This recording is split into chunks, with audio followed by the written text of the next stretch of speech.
guys, and welcome to part 2 of Gaming is Dead series. So yeah, developers and publishers, one of the other big reasons why gaming is dead right now to me. But before I get into the bad stuff, let's actually get into the good stuff this time, because like I said in the previous one, there is still some good stuff in this generation, but it's just most of it's, you know, negative, yeah. But you know, we'll get into that. But yeah, indie games, yeah. This is basically what's keeping gaming alive. Fans and just indie games in general, because fans are basically making indie games, making games that they wish they still had from AAA developers. They're the ones who are making the GOAT games right now. Flipping Hades, probably the best indie game of the other year. Like, my god, just like Cuphead, Hades, just all these other games they've made. Even back in the day when AAA gaming was still good, we still had some good indie games, and some of them actually stood out. But now they stand out more than ever, because gaming is in such a bad place right now.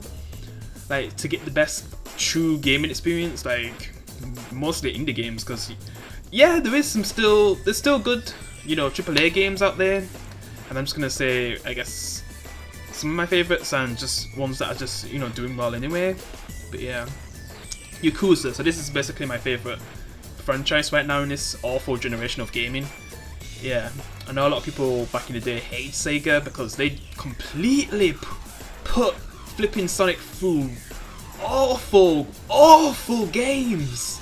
Like, probably some of the worst games ever, like with Sonic 06, which, man, if they actually, you know, made a remaster or something and fix all them bugs, that game could actually be a really good Sonic game, because from what I've seen from fans, they've actually tried to bring Sonic 06 to the PC and redo some of the levels and actually fix a lot of the issues that made people not like the game and the FPS issues and everything. And they've actually done a pretty good job, yeah. And I just wish we'd get like a proper full remaster, since, you know, Sonic Frontiers did good. And just the Yakuza franchise, that's basically the Saints Row I wish we still had, because Saints Row 2 is basically the Yakuza franchise, where it kind of balanced the serious and the silly stuff, where, you know, it's like the story stayed serious but the gameplay was just over the top, and that's basically Yakuza. This basically replaced Saints Row for me, which, like, when it comes to the first two games, it's my second favourite franchise of all time. And just this company truly cares about their fans. They don't spit in the face or try to argue with their old, even flipping new fans, which, you know, I'm talking about Volition with the new Saints Row reboot. They literally basically turned against both. I mean, for the old fans, we've already been turned against for a long time, like Saints Row the 3rd, Saints Row 4 days. But even for the new fans who were a fan of those games, like, man, they got left for dead with the reboot, with their cringy story and everything. Just, oh, terrible game. But yeah, Yakuza, man, is such a great franchise. If you still haven't tried this out, you're literally missing out on possibly the best video game franchise right now. And it's from Sega too, man. And, you know, like I said, they've recently made Sonic good again, and I just hope they stay Sonic being good. Because when it comes to the big die-hard Sonic fans, they didn't even give Sega another chance, and yeah. It's mainly because of all the awful Sonic games for so long, like, I don't even know if it was over a decade, but just so long. They had such bad Sonic games, and people just missed out on some, you know, awesome franchise like Yakuza. I didn't even get to play this because I didn't own a PlayStation, because it was mainly on PlayStation. I was on Xbox when Xbox was actually good, but yeah. And let's just move on anyway. I don't want to talk about this for too long, since this is my favourite franchise right now. Yeah. From Software with Elden Ring, which won Game of the Year and definitely deserves it. Because, yeah, there is, like I said, there's still a few good AAA companies out there, but most of them are just shit right now. A lot of the ones who used to make all the GOAT games back in the day, like, they're all bad now. So yeah, it's only sometimes when they can make an actual good game. But yeah, From Software, man, like, man, I only played a little bit of this game, then I saw some from my brother, like some of the later bosses and stuff, and it just looks like such a fun game, man. Yeah. And I need to get back to this in the future when I get a better PC and it's more powerful, and I can just run this flawlessly. And just some of the mods I've seen are just amazing, because actually let their fans use their mods, yeah, instead of, you know, not letting them and basically banning them from being able to do it, like Multiverses and a few other companies that do bullshit like that. Yeah, Rockstar. Hello. But yeah, still a great company. and Insomniac, which you can't really see the logo properly, but yeah. Like, this is another good company, especially for PlayStation. Like, making awesome Spider-Man games. They're gonna make a Wolverine game next. Ratchet and Clank, I really want to play that newer game, which, you know, I haven't got a PS5 yet, so I haven't got to play it yet. But from what I've seen, it just looks so good, man. Like, it looks so good. Yeah. And, you know, even though their games, like, my biggest issue with their games is that they're too easy, but if they can make fun games, that's really what matters at the end of the day. Like, I don't care if they're not challenging enough. Like, as long as they're fun and they make you want to replay them, that's what really matters, and that's why they're one of the good.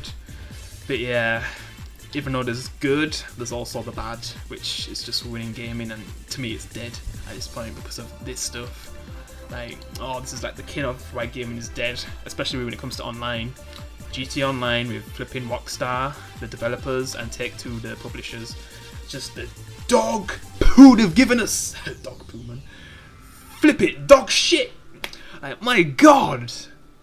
What a way to destroy a franchise and turn against your fans and everything's just like the definition of scum. Even flipping doing things to old developers and flipping deleting all their work from like GTA 3 to now. Like, oh my god, disgusting. Just the things they've done. And the people that have left because of how bad they truly were. Like, a lot of the legends who made some of our favourite games and childhood games all left because of them realising how scummy Rockstar and Take-Two became. Like, yeah, and moved on to better things, I guess. Because staying with Rockstar, yeah, they made the right choice. My god. I've never seen a company fall so hard from how good they was. Like, that was literally the standard of how good games can be, and they just became the standard of how scummy flipping games can be. Like, oh my god. Let's just move on, man, because I can make a whole video on this. So yeah.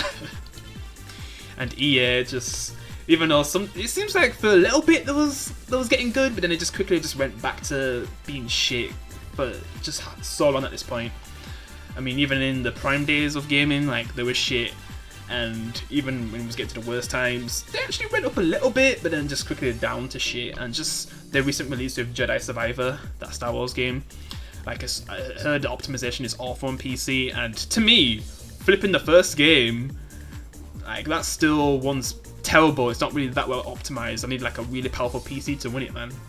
Because I'm using a 1650 Super, and I've seen some people win it with that with no problem, if they're using something to, I guess, boost it a bit. But then there is some who, like me, who actually just can't get it to run. It's terrible, man. And just a lot of their games, and the flipping EA app as well, it's disgusting. It's terrible. Yeah. And the worst of all, Microsoft Studios. This was a company that basically made me a gamer, from Halo Combat Evolved and just all the other great franchises they gave us, like, you know, Gears of War. Just, man, so many awesome franchises, and just to see them basically destroy my top, like, two of my top 3 game companies, well, franchises, sorry. Yeah, and basically companies as well, but yeah. I mean, the Coalition, they kind of took over from Epic Games. And then, you know, with Bungie leaving, and then 343 took over, and they just, these are companies that don't really truly care about the franchise they got a hold of, and they just like go so bad. And Microsoft didn't really do enough to stop them from getting this bad, because at the end of the day, they just cared about money. They didn't care about making quality games. They only cared about hardware. And it's just got to the point where fans have just had enough after Redfall. They're just done, man. It's just, they can't put up with their bullshit anymore. And I'm happy to finally see people leave Xbox after all this time, man. For some of the ones who still stayed after all this time, just praying that, you know, they can someday make the console good again. But yeah, it's trash at this point, and people are finally leaving. I left back in 2016, then went to PlayStation, actually got to fall in love with a console again. Like I said, and then, I mean, like, I basically started from PS3, and then I went to PS4, because the PS3 was just still better than the flipping Xbox One, because they just had nothing, really. They only had Game Pass and shit, and just backwards compatibility, but even then, I was still using my flipping 360 at that time, too. I mean, I had to stop using it for a bit, but yeah. For the longest time, I was still on 360, because that was my favourite console of all time, and just seeing Microsoft just get this bad. And become, the worst console, because to me they had the best console, which was the Xbox 360, and it created my childhood with the Xbox original. And to see them basically have the worst console in the modern generations, like the 8th and 9th gen, it's just, it's really sad. Yeah, it's really sad. But yeah, and I just don't know if that'll ever be great again after all this time. Because like I said, I left in 2016, so yeah. But you know, what can you do? And that's all I've got to say for this part, because I am going to make 2 more parts, and I'm probably going to talk about the woke culture in video games, and yeah, like woke culture's just affected many things, but you know, I'll get more into that in the next part, guys. But yeah, appreciate you guys watching, appreciate you can leave a like, I'll see you in the next one, peace.